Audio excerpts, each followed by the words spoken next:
कहानी का तीसरा भाग देखने से पहले कहानी के पिछले दोनों भागों को ज़रूर देखिएगा। उसका लिंक मैं आपको डिस्क्रिप्शन बॉक्स में दे दूंगी और साथ में कमेंट बॉक्स में पिन भी कर दूंगी, तो आप वहां से भी जाकर देख सकते हैं।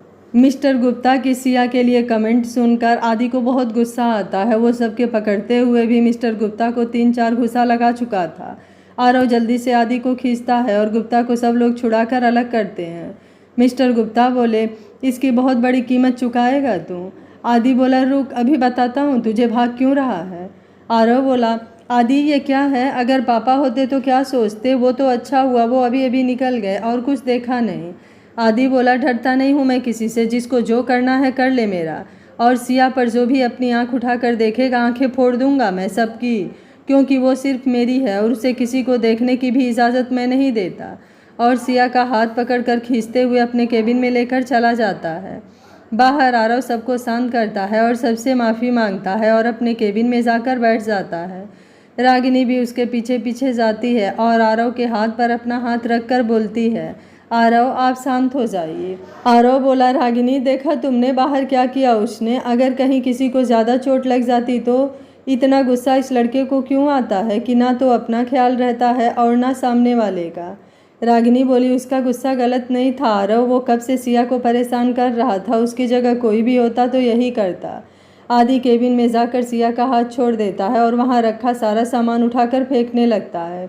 सिया जल्दी से जाकर उसे पकड़ती है और चेयर पर बैठा देती है, लेकिन वो फिर से उड़ जाता है। सिया बोली, आदि इतना गुस्सा क्यों कर रहे हो, उसने बस बात किया था और कुछ नहीं। आदि उसका चेहरा एक हाथ से पकड़कर बोलता है, बात किया था, उसकी आंखें जो तुम्हें गंदी तरह से ताड़ रही थी उसका क्या, उसने कितनी बार तुम्हें छूने की कोशिश किया उसका क्या, मेरे छूने से तुम्हें प्रॉब्लम थी तो उसके छूने से क्यों नहीं हुई। फिर उसकी कमर पकड़कर बोलता है, जो भी तुम्हें छूने की या देखने की कोशिश भी करेगा जान ले लूँगा मैं सबकी, क्योंकि सिर्फ तुम मेरी हो, आदित्य कपूर की हो, किसी और का कोई हक नहीं है तुम्हारे पर। सिया उससे खुद को छुड़ाकर बोलती है, तुम्हारी गुलाम नहीं हूँ मैं, जो तुम जैसा बोलोगे मैं वैसा ही करूँगी। आदि बोली, गुलाम। फिर हंसते हुए गुस्से में अपने हाथ को टेबल पर तेज से दे मारा, जिससे पूरा टेबल टूटकर नीचे गिर गया। आदि का पूरा हाथ खून से भर गया। सिया उसके पास आने के लिए बढ़ी कि आदि ने उसे बीच में ही रोक कर बोला, इसी हाथ से मारा था ना उसे, देखो इसको सज़ा मिल गई, यही चाहती थी ना तुम्हें मुझे दर्द में देखना है तो बोल दो, लेकिन कोई और नहीं। सिया बोली, आदि ये क्या पागलपन है, कितना खून निकल रहा है, उसमें कांच होगा, डॉक्टर के पास चलो। आदि बोला, क्यों, तुम्हें क्या फ़र्क पड़ता है, हो जाने दो इन्फेक्शन, तुम्हें क्या, तुम्हें तो मुझसे आज़ादी मिल जाएगी। सिया उसे उठाते हुए बोली, आदि चलो हॉस्पिटल, ये क्या फालतू का जिद लगा के रखा है। आदि उसका हाथ झटक कर बोला, जब भी कोई तुम्हारे करीब आने की कोशिश करेगा ऐसे ही मारूंगा और उससे भी ज़्यादा मरूंगा, और तुम्हें मुझे दर्द देना है तो देखो वो भी मैंने ही दे दिया, आप खुश। सिया एक झापड़ खींचकर उसे मारती है और उसका हाथ पकड़कर उठाते हुए बोलती है, मजाक लगा के रखा है, जो तुम्हारी मर्जी वही क्यों करते हो, सामने वाले की फीलिंग की तुम्हें कोई कद्र नहीं, हमेशा बस अपनी ही मनमानी लगा के रखा है। और उसका हाथ पकड़कर उस पर अपना स्टॉल बांध कर उसे बाहर लेकर जाती है। गाड़ी स्टार्ट कर उसे बैठने को बोलती है तो वो बैठ जाता है, फिर हॉस्पिटल के लिए लेकर निकल जाती है। कुछ देर में दोनों हॉस्पिटल पहुंचते हैं और सिया खींचकर उसे अंदर लेकर जाती है। डॉक्टर अच्छे से उसका पूरा हाथ साफ करते हैं और पट्टी बांध कर दवा लगा देते हैं और आदि को इंजेक्शन लगाते हैं। फिर सुबह शाम पट्टी चेंज करने को बोल कुछ दवा लिखकर दे देते हैं। सिया दवा लेकर आदि के साथ घर आती है तो हाल में उसे शांति जी, सुभद्रा जी, बलदेव जी तीनों लोग बैठकर बातें करते हुए मिल जाते हैं। शांति जी बोली, आदि सिया तुम दोनों आज साथ में घर आए हो, आज सूरज किधर से निकला है। सिया बोली, माँ आपके बेटे की वजह से। आदि उसके ऐसे बोलने से उसे घूरने लगा। सुभद्रा जी बोली, आदि उसे घूर क्यों रहा है और तेरे हाथ में क्या हुआ है। आदि कुछ नहीं बोला और सीधा अपने रूम में चला जाता है। शांति जी बोली, सिया क्या हुआ बेटा, आदि इतने गुस्से में क्यों है। सिया बोली, माँ ये कब गुस्से में नहीं होता है, मुझे तो समझ नहीं आता इसकी प्रॉब्लम क्या है। सुभद्रा जी बोली, मैं बता सकती हूँ उसकी प्रॉब्लम और उसका हल किसके पास है, लेकिन अगर तुम करने को मान जाओ तो। सिया बोली, माँ मैं उसे दवा देकर आती हूँ, और किचन से पानी का बोतल लेकर अपने रूम में चली जाती है। रूम में आदि सोफे पर बैठकर अपना फ़ोन चला रहा था। सिया उसके सामने दवा और बोतल करके बोलती है, दवा खाओ। आदि कुछ नहीं बोलता है और ना ही दवा पकड़ता है। सिया बोली, तुम्हें समझ में नहीं आ रहा है या सुनाई नहीं दे रहा है, दवा लो और खाओ। आदि दवा लेकर खिड़की से बाहर फेंक देता है। सिया बोली, ये क्या था? दवा क्यों फेंका? सच में तुम्हारा दिमाग खराब हो चुका है? आदि उठकर उसका हाथ पकड़ बोलता है, हाँ हो चुका है, सब कुछ खराब हो चुका है, वो भी सिर्फ और सिर्फ तुम्हारी वजह से। सिया बोली, हाथ छोड़ो मेरा, नहीं खाना मत खाओ, तुम्हारी मर्जी, मुझे उससे कोई मतलब नहीं है। आदि बोला, ठीक है, देखते हैं कब तक मतलब नहीं होता है। सिया बोली, भाड़ में जाओ, ठेका नहीं ले रखा है मैंने सबका, और बाहर चली जाती है। आदि बोला, ठेका तो तुम ज़रूर लोगी, वो भी पूरी लाइफ का, मैं भी देखता हूँ कब तक नहीं मानती हो, और फिर से बैठकर कुछ करने लगता है। सिया नीचे आकर गुस्से में बैठ जाती है। शांति जी बोली, क्या हुआ बच्चा, इतने गुस्से में क्यों हो? फिर से झगड़ा किया आदि ने? सिया बोली, माँ वो सच में आपका ही बेटा है या रोड से उठा कर लाई हैं? सुभद्रा जी हंसते हुए बोलती हैं, कभी कभी मुझे भी शक होता है। शांति जी बोली, माँ आप भी?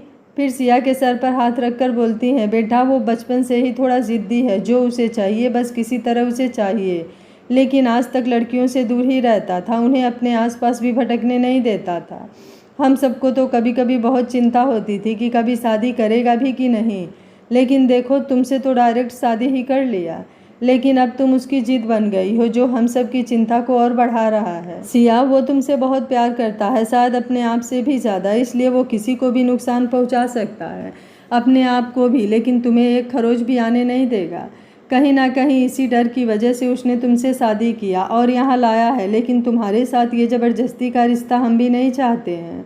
सिया बोली, माँ उसने दवा खाने से मना कर दिया है और ऑफिस में भी मार पीट किया है और अपने हाथ में काफ़ी चोट भी लगा लिया है, और ये सब कुछ मेरी वजह से हो रहा है। मुझे यहाँ से दूर चले जाना चाहिए, ना तो मैं यहाँ रहूँगी और ना ही वो ऐसा कुछ करेगा। शांति जी बोली, तुम्हें ऐसा लगता है तो आजमा कर देख लो, कहीं से भी ढूंढ लाएगा।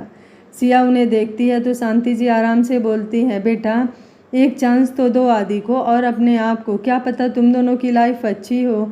मैं आदि की माँ नहीं, तुम्हारी माँ बनकर तुम्हें समझा रही हूँ। सिया बोली, मुझे इस रिश्ते का कोई भविष्य नहीं दिख रहा है, और ये बात आदित्य जितनी जल्दी समझ जाएगा उसके लिए उतना ही बेहतर होगा। मैं मेरी वजह से उसकी लाइफ बर्बाद नहीं कर सकती, सॉरी माँ, बोलकर वो बाहर निकल जाती है। आदि ऊपर से दोनों की बातें सुन रहा था। सिया को जाते देखा तो नीचे आया और उसके पीछे ही बाहर निकल गया। सिया अपनी गाड़ी से काफ़ी दूर तक चलती रही और एक शांत सी पहाड़ी पर अपनी गाड़ी रोकी और उसी पर बैठकर सिगरेट जलाकर पीने लगी। आदि ने उसे सिगरेट पीते देखा तो गुस्से में उसके पास गया और इसके हाथ से सिगरेट लेकर खुद पीने लगा। सिया बोली, तुम यहाँ क्या कर रहे हो? तुम मेरा पीछा कर रहे थे? आदि आराम से बोला, बिल्कुल, अब जहाँ तुम वहाँ मैं, साथ साथ। सिया बोली, सपने काफ़ी देखते हो? आदि सिगरेट पीकर खांसने लगता है तो सिया उससे सिगरेट लेकर फेंक देती है, लेकिन उसकी खांसी रुकी नहीं रही थी। खांसने की वजह से उसकी आंखें भी लाल हो गई और आंखों में आंसू भर गए। सिया उसका पीठ सहलाते हुए बोली, क्या ज़रूरत थी तुम्हें पीने की? देखो अपनी हालत क्या बना रखा है। आदि बिना कुछ बोले बस खांस रहा था। सिया उसकी गाड़ी से पानी की बोतल लेकर उसे देती है, लेकिन वो पानी उठाकर फेंक देता है। सिया गुस्से में बोलती है, ये क्या था? आदि बोला, मुझे पानी नहीं पीना है, तुम अपनी ज़िद करो, मैं अपनी, क्या फ़र्क पड़ता है मेरे मरने या जीने से। सिया बोली, तुम्हें समझ क्यों नहीं आता? हम साथ नहीं हो सकते, तुम्हें तुम्हारे हिसाब और स्टेटस की बहुत सारी लड़कियां मिल जाएंगी, किसी को देखकर उसके साथ सेट हो जाओ।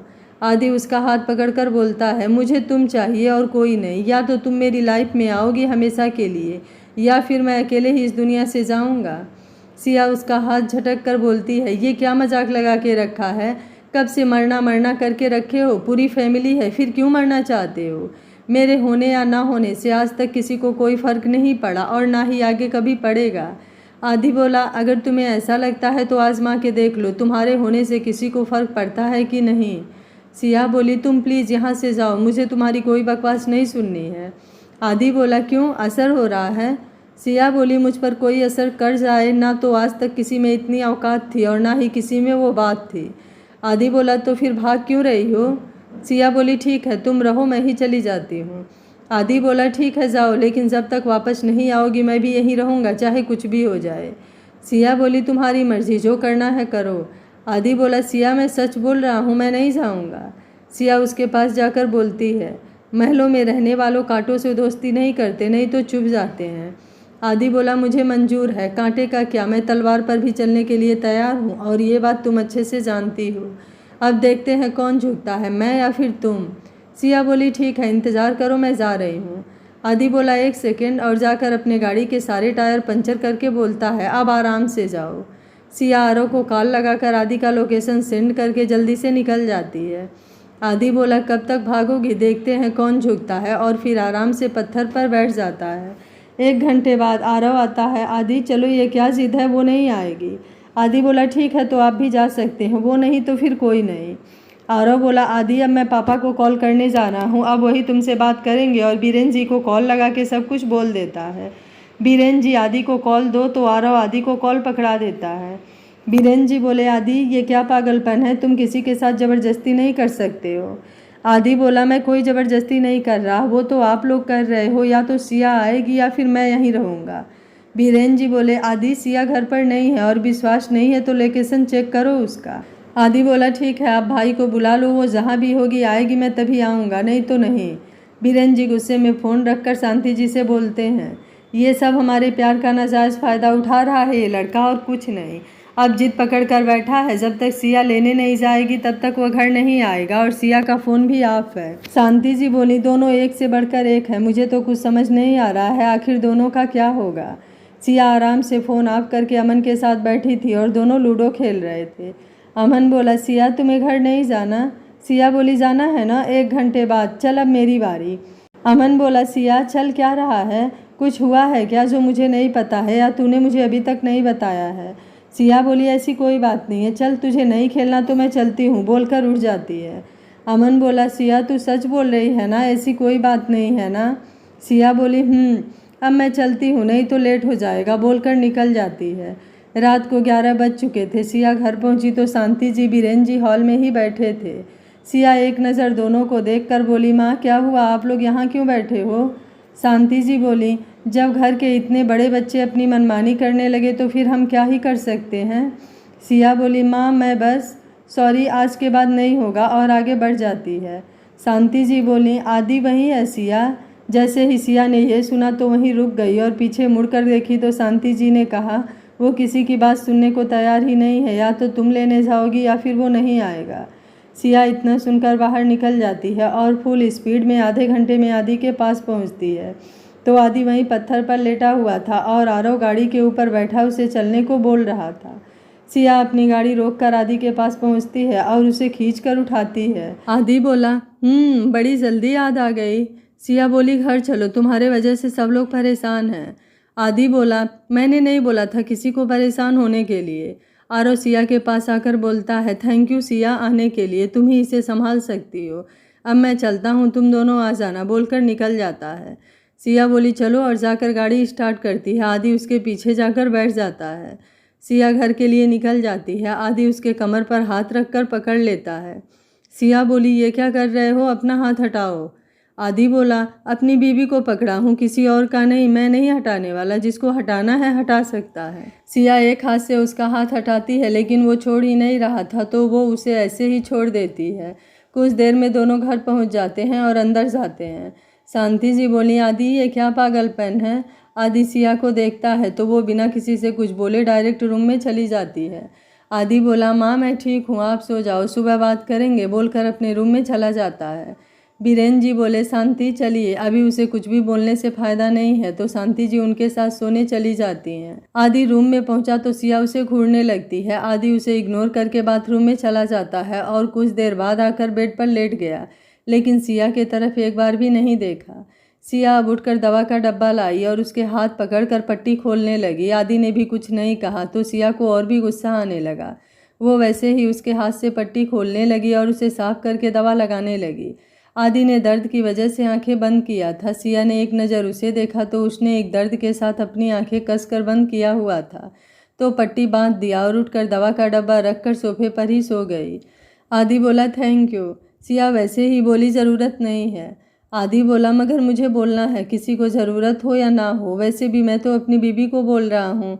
सिया घूमकर उसे देखती है तो वो अपनी एक आंख दबा देता है। सिया दांत पीसते हुए दूसरी तरफ घूम जाती है।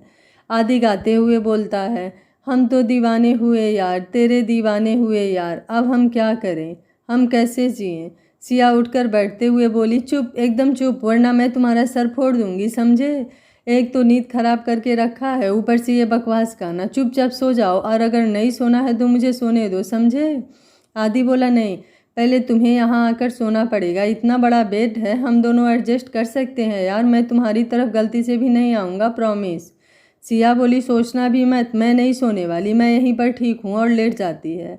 आदि बोला, क्या करे क्या न करे, ये कैसी मुश्किल है, कोई तो बता दे इसका हल वो मेरे भाई। सिया उसे पिलो मारते हुए बोलती है, चुप, एक और वर्ड नहीं, पागल करके रखा है। बेड पर आकर लेट जाती है। आदि बोला, लव यू। सिया कान पर तकिया लगाकर सो जाती है। आदि कुछ देर उसे ऐसे ही देखता है, फिर बाद में वो भी सो जाता है। सुबह आदि उठकर सिया को ही देख रहा था, और वो बिना किसी चिंता फिक्र के आराम से सो रही थी। आदि उसके चेहरे पर आ रहे बालों को हटाते हुए बोला, गुड मॉर्निंग बीवी। सिया ने जैसे ही बीवी शब्द सुना तो जल्दी से अपनी आंखें खोलकर सामने देखा तो आदि उसे प्यार से देख रहा था। सिया बोली, सुबह सुबह पी लिया है क्या तुमने, जो कुछ भी बकवास कर रहे हो? और उठ जाती है। आदि बोला, बिल्कुल नहीं, वैसे भी मैंने बस एक दिन पिया था, जिस दिन तुमने मेरा फ़ायदा उठाया था। सिया बोली, मैंने कोई फ़ायदा नहीं उठाया था, भीगे थे इसलिए कपड़े निकाले थे, ज़्यादा ख्वाब न देखो। और उठकर बाथरूम में चली जाती है। आदि बोला, ख्वाब भी इसलिए देखते हैं कि वो एक दिन हकीकत बन सके, और मुझे पता है मेरा ख्वाब भी हकीकत ज़रूर बनेगा। कुछ देर बाद सिया बाहर आती है और बिना किसी तरफ देखे बाहर चली जाती है।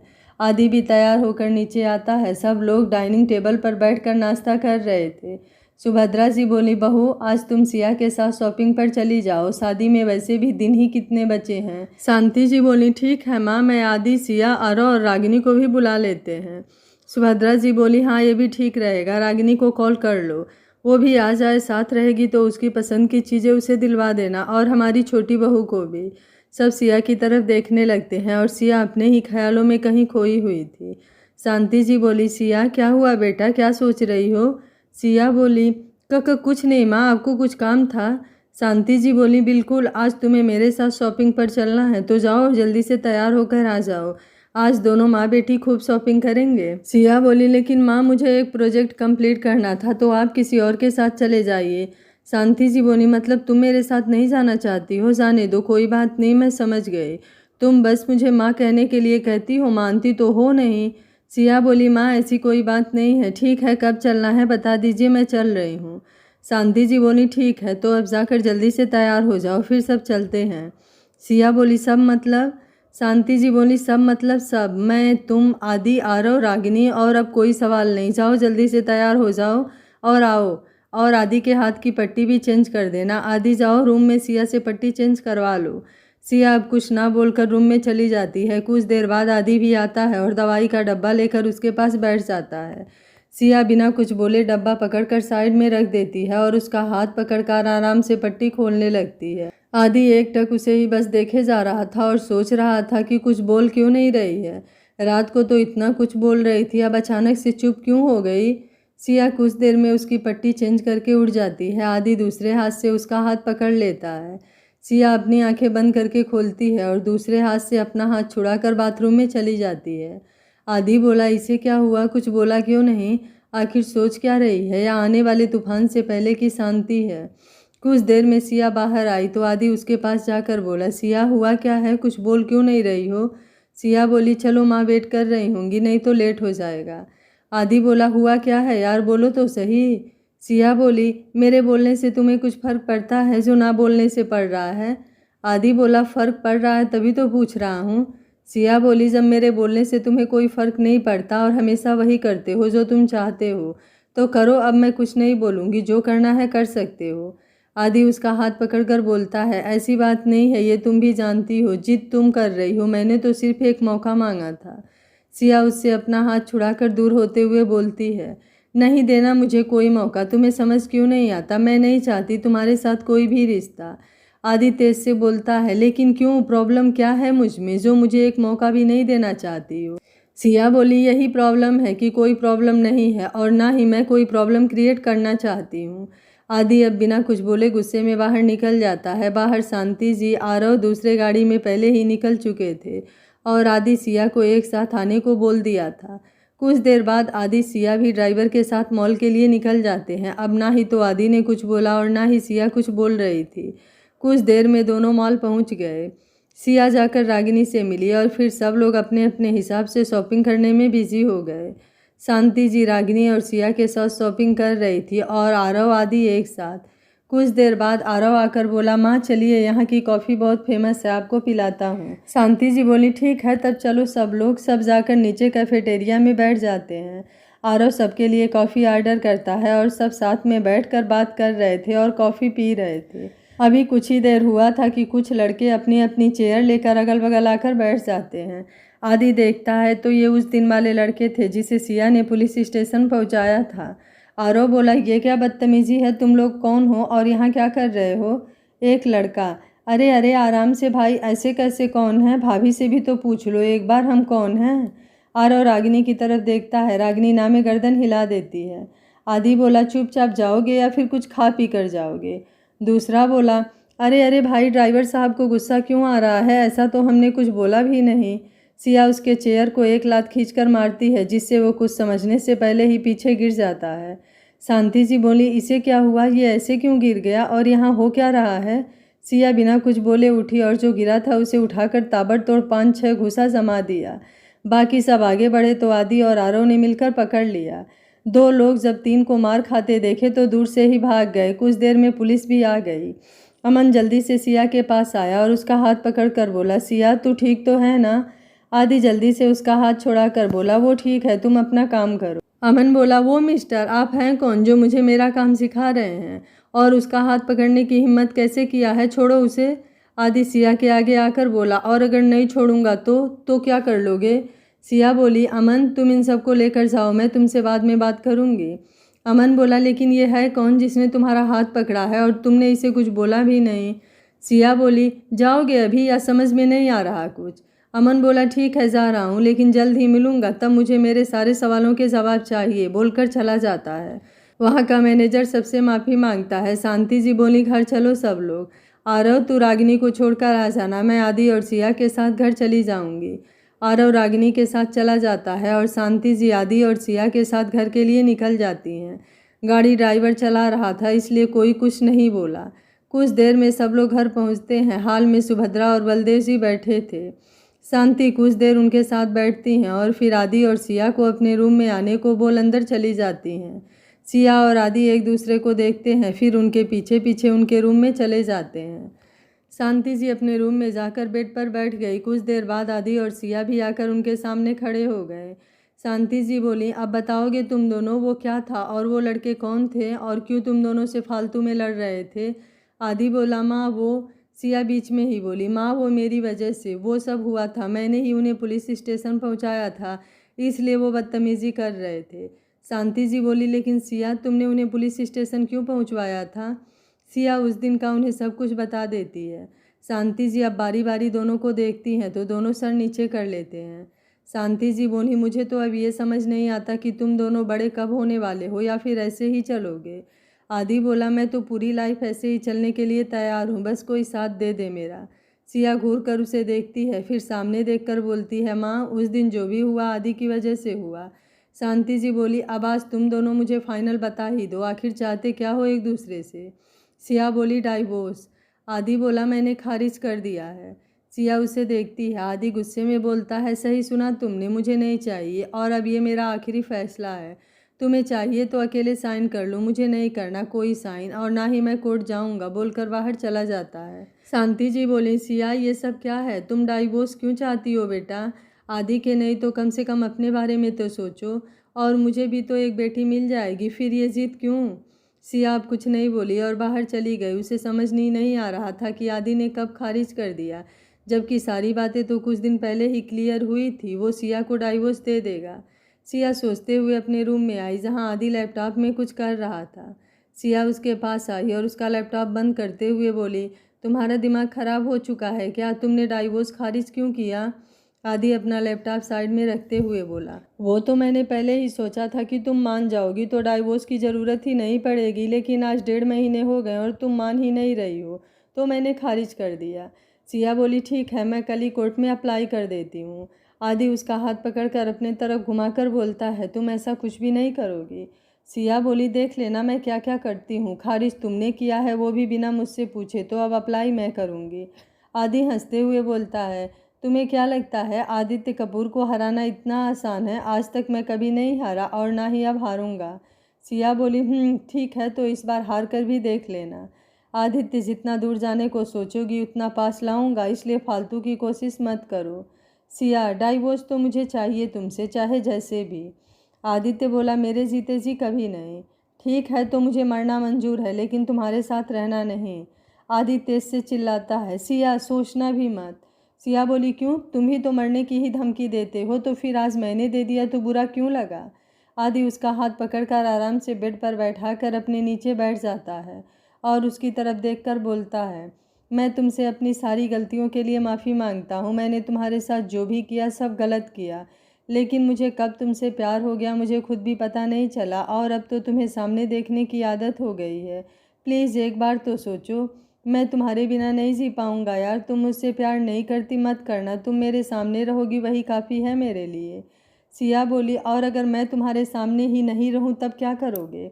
आदि बोला, ठीक है, तुम जहाँ रहोगी मैं भी वहीं तुम्हारे साथ रहूँगा। सिया बोली, आदि तुम्हारा रास्ता अलग है और मेरा अलग, हम एक रास्ते कभी नहीं जा सकते। आदि बोला, लेकिन क्यों नहीं जा सकते? और उसका चेहरा पकड़कर बोलता है, एक बार ट्राई तो करो प्लीज़। सिया उसका हाथ हटाकर दूर होते हुए बोलती है, ऐसा कभी नहीं हो सकता, मैं ट्राई भी नहीं कर सकती। आदि अब उसे मना कर थक गया तो अपने हाथ की पट्टी जबरदस्ती खोलने लगा। सिया उसके पास आकर बोलती है, ये क्या कर रहे हो? पागल हो गए हो क्या? छोड़ो इसे। और उसका हाथ पकड़ती है, लेकिन वो सिया को तेज से धक्का दे देता है जिससे वो सीधे बेड पर गिरती है। आदि फिर उसकी तरफ नहीं देखता और सीधे बाहर चला जाता है। सिया बस उसे जाते हुए देखती रही और कब इसकी आंखें बंद हो गई उसे पता ही नहीं चला। शाम को 7 बज गए। आदि घर ही नहीं आया तो शांति जी सिया को देखने उसके रूम में आई। उसे बेड पर ऐसे लेटे देखी तो जल्दी से उसके पास आकर उसे आवाज़ लगाया, लेकिन वो कुछ नहीं बोली। तो उसका हाथ पकड़ा तो वो ऐसे लग रहा था जैसे उसमें कोई जान ही नहीं है। अब शांति जी को उसे ऐसे देखकर डर लगने लगा तो आरव को आवाज़ लगाई तो वो जल्दी से उसके रूम में आया।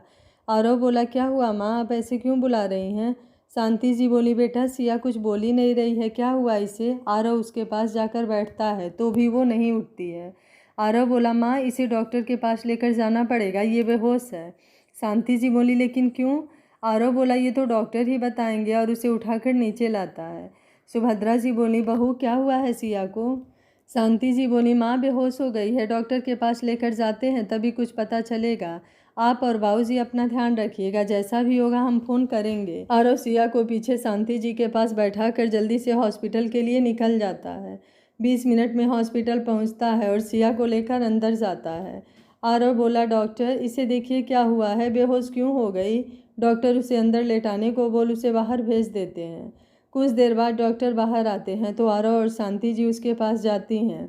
डॉक्टर बोले, हमने कुछ टेस्ट किया है, रिपोर्ट आने के बाद ही कुछ कहा जा सकता है। वैसे आप लोग कहाँ थे? ये काफ़ी देर से बेहोश थी और इनकी पल्स रेट भी काफ़ी स्लो चल रही है।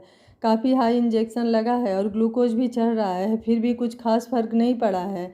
अभी भी इन्हें होश आने में सुबह लग सकती है। शांति जी बोली, लेकिन डॉक्टर बेहोश क्यों हुई हैं? डॉक्टर बोला, वही पता नहीं चल रहा है, अब रिपोर्ट आने के बाद ही कुछ कहा जा सकता है, तब तक आप लोग इंतजार कीजिए। कुछ देर बाद आदि भागते हुए हॉस्पिटल आया और शांति जी के पास आकर बोला, माँ सिया कहाँ है, उसे क्या हुआ है? शांति जी बोली, अभी वो बेहोश है और शायद सुबह तक होश आए।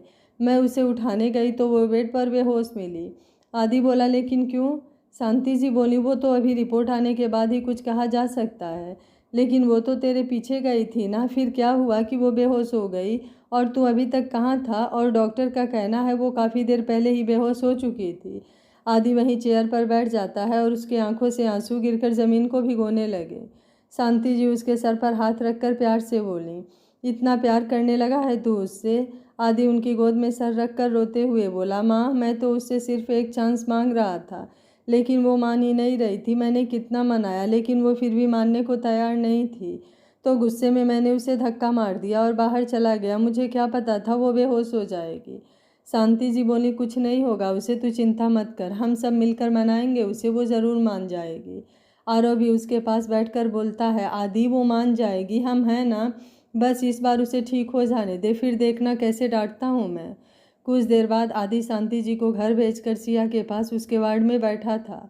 आरव उन्हें छोड़ने गया था। आदि उसका हाथ पकड़कर बोलता है, तुम मेरी एक बात नहीं मान सकती? आखिर क्यों? तुम मुझे हमेशा परेशान करती हो, या तो बीमार होकर या फिर हमेशा दूर जाने की बात बोलकर। लेकिन कुछ भी हो जाए तुम मुझे छोड़कर कहीं नहीं जा सकती, समझी? अगर तुम जिद्दी हो तो मैं उससे भी बड़ा जिद्दी हूँ। आदि सिया का हाथ पकड़े वैसे ही सो गया। सुबह 6 बजे जब सिया को होश आया और उसने अपने हाथ में किसी का हाथ महसूस किया तो आंखें खोलकर सामने देखा तो आदि उसका हाथ पकड़े सो रहा था। तब तक डॉक्टर भी अंदर आ गए। डॉक्टर की आहट से आदि की नींद खुली और जल्दी से आंखें खोलकर सिया को देखा जो उसे ही देख रही थी। आदि उसके सर पर हाथ रखकर बोला, तुम ठीक तो हो ना? कहीं दर्द तो नहीं हो रहा है? डॉक्टर बोले, आप थोड़ी देर बाहर चले जाइए, तब तक हम इन्हें चेक कर लें। आदि बोला, बिल्कुल नहीं, ये मेरी वाइफ है और मैं इसे छोड़कर कहीं नहीं जाऊंगा। डॉक्टर के कितना कहने के बाद भी जब आदि नहीं गया तो डॉक्टर को हार मानकर उसके सामने ही उसे चेक करना पड़ा। आदि बोला, डॉक्टर रिपोर्ट में क्या आया है? क्या हुआ है इसे? सिया उठकर बैठते हुए बोली, रिपोर्ट? लेकिन मुझे क्या हुआ? मैं तो एकदम ठीक हूँ। डॉक्टर बोले, कुछ देर में रिपोर्ट आने वाली है, उसके बाद पता चल जाएगा आपको क्या हुआ है। सिया बोली, लेकिन मैंने बोला ना कि मुझे कुछ नहीं हुआ है, तो आप लोग ज़बरदस्ती क्यों कर रहे हैं? डॉक्टर बोला, ठीक है, बस रिपोर्ट आ जाए उसके बाद तो सब कुछ क्लियर हो ही जाएगा। सिया बोली, लेकिन आपने मुझसे पूछे बिना टेस्ट क्यों किया? आदि बोला, डॉक्टर आप बाहर जाइए, मैं देखता हूँ इसे। तो डॉक्टर बाहर चले जाते हैं। आदि उसके पास बैठते हुए बोला, सिया क्या हुआ है तुम्हें? अगर तुम झूठ बोलोगी तो भी मुझे पता चल जाएगा, इसलिए झूठ बोलने की तो सोचना भी मत और सच सच बताओ। सिया बोली, मैं तुम्हारे कोई भी सवाल का जवाब नहीं दूंगी, मुझे घर जाना है। आदि बोला, वो अच्छा, ये तो मैं भूल ही गया था, तुम तो सिया पाठक हो, तुम भला मेरे सवाल का जवाब क्यों दोगी, है ना? सिया उठने लगती हो तो आदि उसे वैसे ही बेड पर लिटाते हुए बोलता है, अब तुम जाकर दिखाओ, जब तक रिपोर्ट नहीं आ जाती तब तक तो बिल्कुल नहीं जाने दूंगा। सिया बोली, तुम मेरा पीछा छोड़ क्यों नहीं रहे हो? आदि बोला, अब तो कभी नहीं छूटने वाला मुझसे तुम्हारा पीछा, तो भूल जाओ कि मैं अब कभी छोड़ूंगा। सिया बोली, आदि आखिरी बार बोल रही हूँ, तुम अपने रास्ते जाओ और मुझे अपने रास्ते जाने दो। आदि बोला, जब मंजिल एक है तो रास्ते अलग क्यों? सिया फिर से उठकर बैठते हुए बोली, हमारी मंजिल कभी एक नहीं होगी, ना ही तुम्हारे चाहने से और ना ही मेरे चाहने से। अभी छोड़ दोगे तो दर्द कम हो जाएगा, नहीं तो आगे और भी नासूर बन जाएगा। आदि उसका चेहरा पकड़ कर बोला, ऐसा क्यों बोल रही हो? पहली बार किसी से प्यार किया और वो ही मुझे रोज़ छोड़ने की बात करती है। ऐसा मैं क्या करूं जो तुम्हें मुझ पर थोड़ा सा यकीन हो जाए कि मैं सच में तुमसे बहुत बहुत प्यार करता हूँ। बोलते बोलते उसकी आंखों से आंसू गालों तक आने लगे। सिया उसके आंसू पोंछते हुए बोली, इसी दर्द को कम करना चाहती हूँ, भूल जाओ मुझे, मैं आज ही यहाँ से चली जाऊँगी और फिर कभी तुम्हारी लाइफ में नहीं आऊँगी। आदि बोला, ऐसा कभी नहीं हो सकता है, आज तक मैंने कभी हार नहीं मानी और ना ही आज मानूंगा। तुम मुझसे दूर कभी नहीं जा सकती, समझी? सिया एक गहरी सांस लेकर उसका हाथ छुटाते हुए बोली, मुझे ब्रेन ट्यूमर है आदि, अब मेरे पास ज़्यादा वक्त नहीं है। आदि उसके तरफ देखने लगा और 2 सेकंड बाद अपना सर झटक कर बोला, तो अब ये बहाना निकला है मुझसे दूर जाने का, मगर मैं नहीं फंसने वाला तुम्हारे किसी भी झूठ में, समझी? सिया बोली, आदि डॉक्टर भी रिपोर्ट देखकर यही बताने वाले हैं, जो मैं बोल रही हूँ यकीन नहीं है तो आ गई होगी रिपोर्ट, जाकर पूछ लो, मेरे पास ज़्यादा वक्त नहीं है। आदि जल्दी से भागकर बाहर जाता है तो आरव बाहर टेंशन में बैठा था। आदि उसके पास जाकर बोला, भाई सिया की रिपोर्ट आ गई, क्या कहा डॉक्टर ने? वो ठीक तो है ना? रुकिए मैं पूछ कर आता हूँ। आरव उसका हाथ पकड़कर बोला, सब ठीक है, चल अब घर चलते हैं, सिया को आराम की ज़रूरत है। आदि बोला, लेकिन मैं भी एक बार डॉक्टर से पूछ लेता हूँ फिर चलेंगे। आरव बोला, मैंने बोला ना घर चल, मैंने देख लिया है और तुझे बता भी दिया, अब घर चल। आदि उसका हाथ छुड़ाकर, नहीं मुझे भी देखना है, और डॉक्टर के केबिन की तरफ जाने लगता है। आरव पीछे से बोलता है, आदि उसे ब्रेन ट्यूमर है। आदि वहीं रुक जाता है, उसका दिमाग काम ही नहीं कर रहा था, जैसे ये वर्ड सुनकर सब ब्लॉक हो गया। फिर खुद से बोला, मतलब सिया सही बोल रही थी, और जल्दी से आगे बढ़कर डॉक्टर के केबिन में जाता है। डॉक्टर भी अभी रिपोर्ट देख रहे थे। आदि बोला, डॉक्टर क्या हुआ है सिया को, क्या है रिपोर्ट में? डॉक्टर बोला, देखिए मिस्टर कपूर, आपकी वाइफ को ब्रेन ट्यूमर है। आदि बोला, इलाज क्या है डॉक्टर? डॉक्टर बोले, मैंने अपने सीनियर से बात किया है, इसके इलाज के बाद बचने के चांसेस 10% है, या फिर बच भी गई तो कोमा में जा सकती है। आदि बोला, और अगर कोमा में नहीं गई तो? डॉक्टर बोले, तो कोई मिरेकल ही बचा सकता है, लेकिन इलाज के लिए आपको सिंगापुर जाना पड़ेगा। आदि बोला, आप जाने की सारी फॉर्मेलिटी करवाइए, मैं जाने के लिए तैयार हूँ। डॉक्टर बोले लेकिन मिस्टर कपूर बचने के चांसेस काफ़ी कम हैं। आदि बोला कुछ नहीं होगा उसे, आप तैयारी कीजिए और वहाँ के बेस्ट डॉक्टर से बात कीजिए, खर्चे की चिंता बिल्कुल मत कीजिएगा, बोलकर बाहर चला जाता है। बाहर आरव उसके पास आकर बोलता है, आदि तू ठीक तो है ना? आदि बोला जी भाई मैं ठीक हूँ, आप गाड़ी निकालिए, मैं सिया को लेकर आ रहा हूँ। आदि सिया के रूम में गया और बिना कुछ बोले उसे गोद में उठा लिया। सिया बोली मैं चल सकती हूँ, अभी इतनी बीमार नहीं हूँ कि चल भी ना सकूँ। आदि बोला अब एक वर्ड भी बोला ना तो हाथ पैर मुँह सब बांध दूंगा, समझी? सिया अब तो वैसे ही कुछ दिन बाद जाना ही है तो थोड़ा तो बोल लेने दो।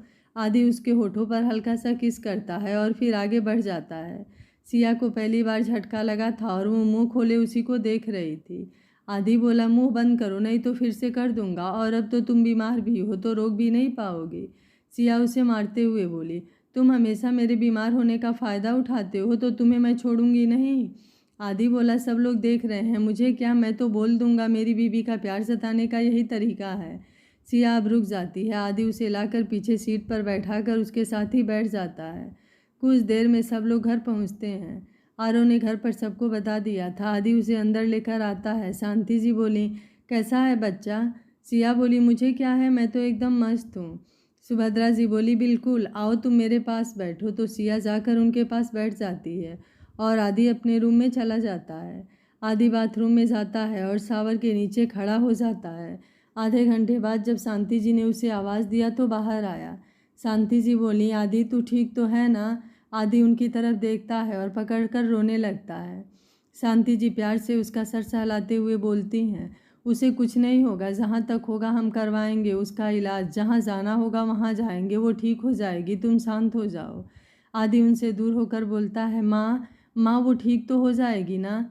शांति जी बोली, बिल्कुल, और जब आज तक तूने हार नहीं माना तो फिर आज क्यों हार मान रहा है? कुछ नहीं होगा उसे, वो बिल्कुल ठीक हो जाएगी। और उसके गाल पर हाथ रखकर जल्दी से नीचे आने को बोल नीचे चली जाती है। कुछ देर में आदि नीचे आता है तो सब लोग हॉल में ही बैठे थे। सिया बोली, माँ मैं फ्रेश होकर आती हूँ। आदि बोला, मैं चल रहा हूँ। सिया बोली, मैं चली जाऊंगी। आदि बोला, पूछ नहीं रहा हूँ तो चुप रहो और चलो। शांति जी बोली, सिया आदि सही बोल रहा है, अब तो जिद करना छोड़ दो बच्चा। सिया कुछ ना बोलकर ऊपर चली जाती है और आदि उसके साथ ही ऊपर आ जाता है। सिया रूम में पहुंचकर बोलती है, अब तो पता चल गया तुम्हें ना, तो अब मैं अपने रास्ते और तुम अपने रास्ते। आदि उसका हाथ पकड़ कर बोला, फिर से अपना मुंह खोल कर दिखाओ तब बताता हूँ। सिया बोली, हाँ तो मैं तुमसे डरती हूँ क्या जो? इसके आगे के शब्द उसके मुँह में ही रह गए और वो आंखें फाड़े बस आदि को देखे जा रही थी। आदि बोला, काफ़ी अच्छा टेस्ट था, मुझे तो पता ही नहीं था, नहीं तो मैं शादी के बाद ही ट्राई करता। सिया उसे मारते हुए बोली, ये क्या बदतमीजी है, तुम बार बार मुझे ऐसे किस नहीं कर सकते हो। आदि उसका हाथ पकड़ते हुए बोला, क्यों, मैं क्यों नहीं कर सकता, आखिर शादी किया है मैंने तुमसे, और अब तो काफ़ी टाइम भी हो चुका है और मुझे लगता है मैंने काफ़ी अच्छे से किया है। सिया गुस्से में बोली, तो शादी तुमने ज़बरदस्ती किया है और अब फिर से तुम अपनी मनमानी कर रहे हो, वो भी बिना मेरी इजाज़त के। तुम बार बार मुझे टच नहीं कर सकते। आदि बोला, प्यार करता हूँ तुमसे और मुझे तुम्हारी इजाज़त की ज़रूरत नहीं है, और समय आएगा तो बिना तुम्हारी इजाज़त के कुछ भी करूँगा और तुम मुझे रोक भी नहीं सकती। सिया बोली, लेकिन मैं तुमसे प्यार नहीं करती तो तुम्हारे प्यार करने या न करने से मुझे कोई फ़र्क नहीं पड़ता। आदि बोला, लेकिन मैं तो करता हूँ ना, और इस बात का मुझे फ़र्क पड़ता है, वही काफ़ी है। अब जाओ फ्रेश होकर आओ, नहीं तो मैं वहाँ भी उठा कर ले जाऊँगा। सिया बोली, अजीब ज़बरदस्ती है यार। आदि बोला, रुक जाओ, मैं तुम्हें बाथरूम में छोड़ देता हूँ। सिया अब जल्दी से बाथरूम में घुसकर दरवाज़ा बंद कर लेती है तो आदि डॉक्टर से बात करते हुए बालकनी में चला गया। कुछ देर बाद वो बाहर निकली तो आदि रूम में कहीं नहीं दिखाई दिया तो उसने राहत की सांस लिया। तब तक बालकनी से आवाज़ आई, मुझे ढूंढ रही हो? सिया बोली, हे भोलेनाथ, क्या है ये? आदि बोला, बस बालिके, भोले तुम्हें मेरे हवाले कर चुके हैं, अब आगे सब मुझे ही देखना है। सिया बोली, बाहर निकलो, मुझे कपड़े चेंज करने हैं। आदि बोला, तो चेंजिंग रूम में जाकर चेंज कर लो, नहीं तो यहीं कर लो, वैसे भी मुझसे कैसी शर्म। फिर शर्माते हुए बोला, वैसे भी मुझे तो बिना कपड़ों के देख ही चुकी हो। सिया बोली, बदतमीज तो पहले से थे, अब बेशर्म भी हो चुके हो। आदि बोला, तुम्हारे लिए तो कुछ भी। सिया गुस्से में कपड़े लेकर चेंजिंग रूम में चली जाती है तो आदि बोलता है, प्यार तो तुम मुझसे करोगी, वो भी बहुत सारा, और मेरे लिए ठीक भी होगी। आदि वहीं बैठा था कि सिया बाहर आकर नीचे जाने लगी तो पीछे से आदि बोला किसी ने मेरी पट्टी भी चेंज नहीं किया, 2 दिन ऐसे ही हो गए। जाने दे आदि, वैसे भी तेरा है ही कौन इस दुनिया में जो तुझसे थोड़ा सा भी प्यार करे। सिया ने घूम कर देखा तो उल्टे हाथ से अपने पट्टी खोल रहा था और साथ में बोले जा रहा था। सिया उसके पास आई और उसका हाथ पकड़ते हुए बोली, तुम्हें नहीं लगता कि तुम कुछ ज़्यादा ही बोलते हो? आदि बोला, नहीं, मुझे तो लगता है कोई भी लड़की मुझे एक बार बात करते हुए सुन ले तो उसे मुझसे प्यार हो जाए। सिया बोली, गलतफहमी बिल्कुल अच्छी नहीं होती। आदि बोला, अच्छा ठीक है, तो बताओ तुम्हें मुझसे कभी प्यार नहीं हुआ? सिया बोली, नहीं। आदि बोला, क्यों? सिया बोली, हर क्यों का जवाब नहीं होता, नहीं हुआ तो नहीं हुआ। आदि बोला, अगर मैं तुम्हारी जगह होता ना तो मुझे पहली नज़र का प्यार हो जाता। सिया बोली, फालतू में कुछ भी मत बोलो, अब नीचे चलो। और उठ गई कि आदि उसका हाथ पकड़कर अपने ऊपर खींच लिया। सिया आकर उसके ऊपर गिरी और उसे कसकर पकड़ लिया। आंखें वैसे भी गिरने से अब बंद हो चुकी थी। आदि उसके बाल साइड करके फूंक मारा तो सिया ने आंखें और भी कसकर बंद कर लिया। आदि उसके कान के पास जाकर बोला, प्यार तो हो गया है, बस कबूल करना नहीं चाहती हो? सिया जल्दबाजी में उठते हुए बोली, हर बात पर ज़बरदस्ती करने की आदत हो गई है तुम्हारी। आदि बोला, मेरे प्यार को तुम ज़बरदस्ती का नाम दे रही हो? सिया बोली, बाद में दर्द होने से बचाने की कोशिश कर रही हूँ। आदि बोला, तो अभी भी कौन सी खुशी दे रही हो? यकीन ना हो तो आंखों में झांक कर देख लो।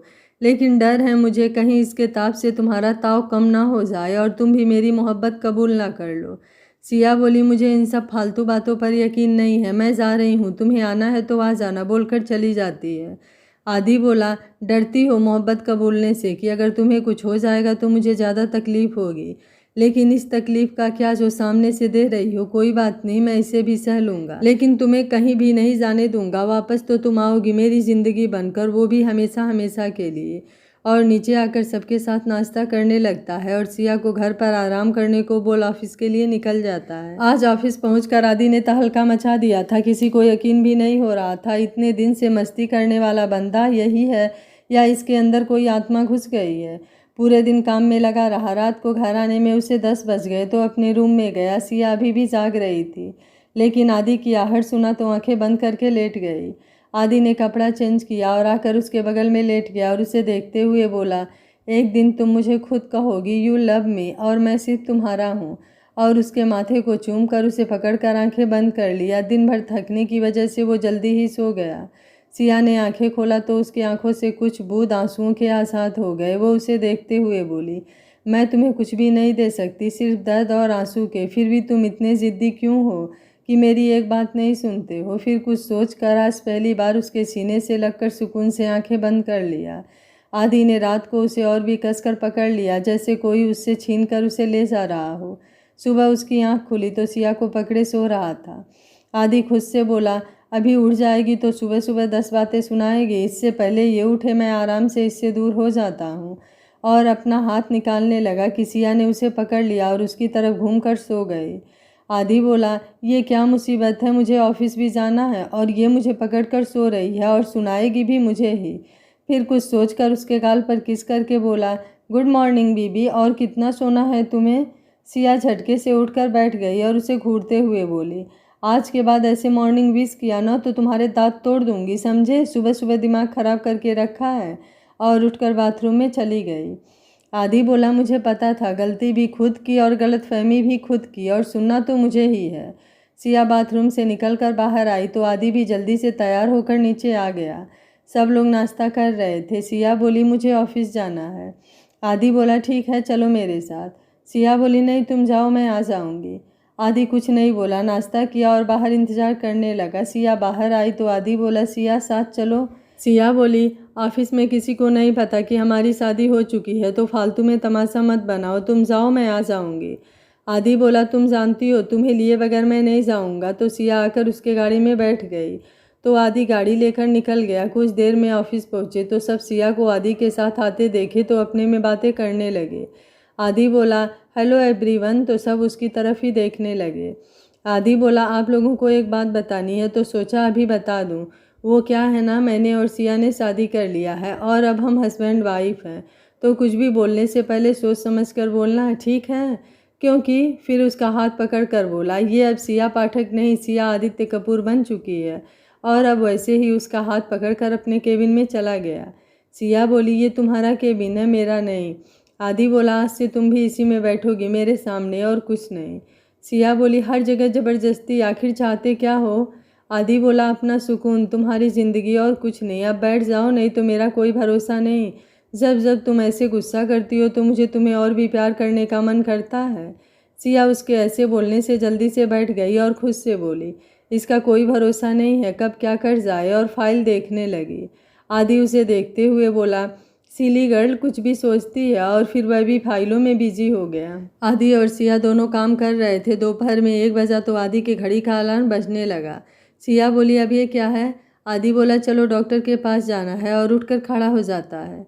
सिया बोली, मजाक कर रहे हो? आदि अपना जैकेट उठाते हुए, तुम्हें लगता है मैं मजाक करूंगा, वो भी इस टाइम? सिया बोली, लेकिन डॉक्टर के पास क्यों जाना है? आदि आगे बढ़कर उसे अपनी गोद में उठा लेता है और आगे बढ़कर बोलता है, दरवाज़ा खोलो। सिया बोली, तुम मुझे ऐसे लेकर जाओगे? उतारो मुझे, मैं खुद चल सकती हूँ। आदि गुस्से में बोला, सिया दरवाज़ा खोलो, मेरे पास टाइम नहीं है तुम्हारी फालतू बातों के लिए, समझी? सिया बोली, मैंने तो बस तुमसे सवाल पूछा है और मुझे हॉस्पिटल नहीं जाना है। आदि गुस्से से उसे अपनी पीठ पर लाद लेता है और एक हाथ से दरवाज़ा खोला और वैसे ही उसे उठाकर बाहर ले गया और गाड़ी में बैठाकर हॉस्पिटल के लिए निकल गया। सिया बोली, ये कहाँ आए हैं हम? मुझे अंदर नहीं जाना, सब इंजेक्शन लगाएंगे, तुम एक बेरहम इंसान हो। मुझसे तुम क्यों मिले? मैं अकेले कितनी अच्छी और खुश थी, लेकिन जब से तुम मेरी लाइफ में आए हो मैं बर्बाद हो गई। एक तो तुमने मुझसे शादी किया और अपने घर भी लेकर चले गए, और अब यहाँ भी बिना मेरी मर्जी के लाए हो। हर काम तुम मेरी बिना इजाज़त के करते हो। I hate you. आदि अब हंसते हुए बोला, वो तो इतनी शिकायत है, चलो कम से कम हेट तो है। कोई बात नहीं, आई लव यू वो भी बहुत सारा। इसलिए अब यहाँ से आगे कैसे जाओगी, मेरे पैरों से या अपने पैरों से? सिया उसे घूर कर देखती है।